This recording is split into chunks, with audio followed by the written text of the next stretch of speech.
Hi, I'm Nasus. I'm 15 years old and I play the keyboard and bass.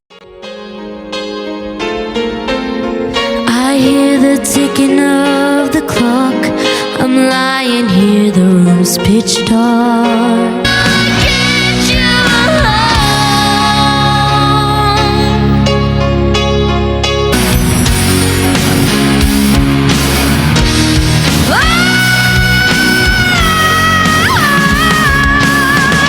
Till now, I always got by on my own.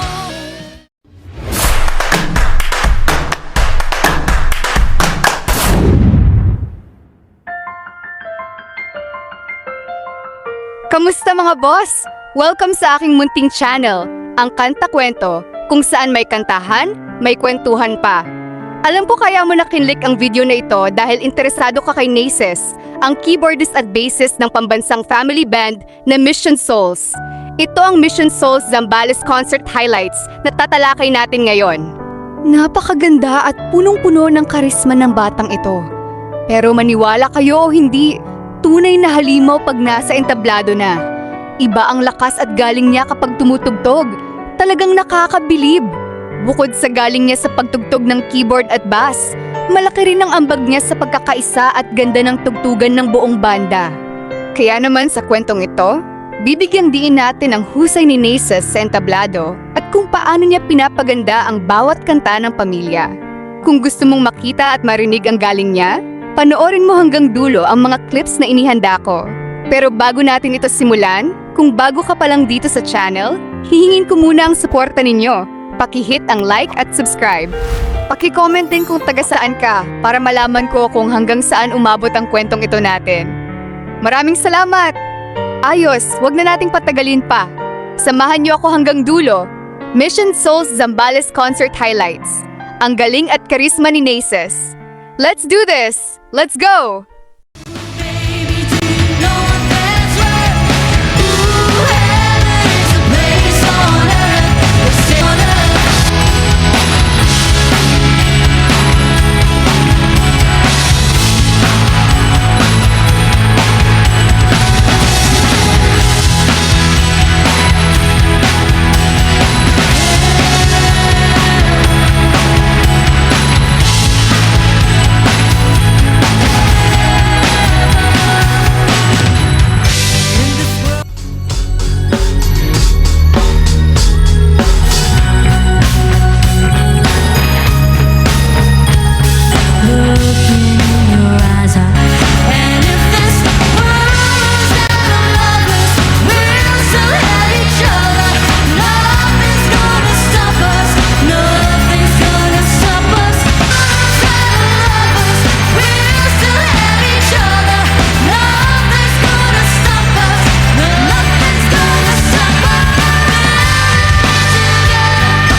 Grabe, swabing-swabe talaga mga kakwento. Doble kayod at napakalaki ng ambag ni Neysa sa banda.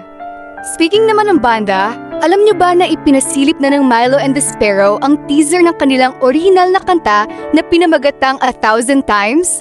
At sabi-sabi, may solo vocals dito ang ating Neyses! Kaya abangan natin yan.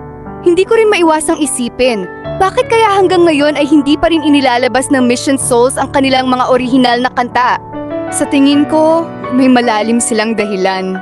Nakababahala kasi na hanggang ngayon ay may mga account pa rin gumagaya at nagnanakaw ng kanilang mga cover. Paano pa kaya kung original na likha nila ang ilabas? Tama lang na mag-ingat. Hindi naman basta-basta inilalabas ang obra, lalo na't madali na ang manloko at magnakaw ng gawa ng iba sa panahon ngayon. Kung nakasubscribe ka sa mga nagpapanggap na account, pakiusap ay mag-unsubscribe na kayo. Tulungan nating mawala ang mga nagnanakaw ng kanilang sipag at talento. Ano sa tingin niyo mga kakwento?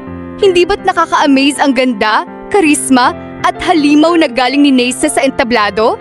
Excited na rin ba kayong marinig ang 1,000 times ng Milo and the Sparrow? Huwag kalimutang suportahan sila.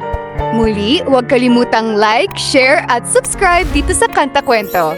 I-comment nyo rin kung taga saan kayo para malaman ko kung gaano kalawak ang narating ng ating kwento. Maraming salamat at hanggang sa muli! Hey everyone, we're Mission Souls. We're kicking off September with 3 big shows in Texas. And right after that, we're bringing you 3 more incredible nights of live music. 2 in New Mexico and 1 in California. Pack the venues, bring your favorite people. And let's turn these 3 shows into one big celebration. First up, New Mexico. We'll be at the El Moro Theater in Gallup on Friday, September 11th. And then at St. Bonaventure Indian Mission in Peru on Saturday, September 12th. Both starting at 7 p.m. Then California, we're wrapping up the weekend with you on Sunday, September 13th at 6 p.m. at the Neupitz Bar and Grill in Rancho Cucamonga. For tickets for the New Mexico shows, head to the link on your screen or reach out to Kilana Seal, call or text 505-862-4272. Be part of the show! Secure your spot today! And for the Neupitz venue, we've got VIP packages with photo ops plus general admission tickets. Grab yours online at missionsoulrancho.eventbrite.com or call Vic at 323-440-3174. We'll see you there, everybody! God bless! At sana mga kakwento ay mag-join kayo sa ating membership. Ito'y 25 pesos lamang upang ma-access nyo ang ating mga special emoji para sa comment section at mga early access sa ating mga content at marami pang iba. Salamat na agad mga kakwento. Salamat sa pagsama sa akin hanggang dito sa dulo ng ating kwento. Muli, ito ang Kanta Kwento na nagsasabing mabuhay ang talentong Pilipino. Kanta Kwento, sabay-sabay tayong makinig, mga awit ng puso, damhin ang kanilang himig, mga talentadong Pilipino, sikat at di kilala sa Kanta Kwento. Sama-sama tayong sumayaw, iba't ibang kwento, bawat banda ay may kwento. Saan man sila galing, ipagmalaki natin to.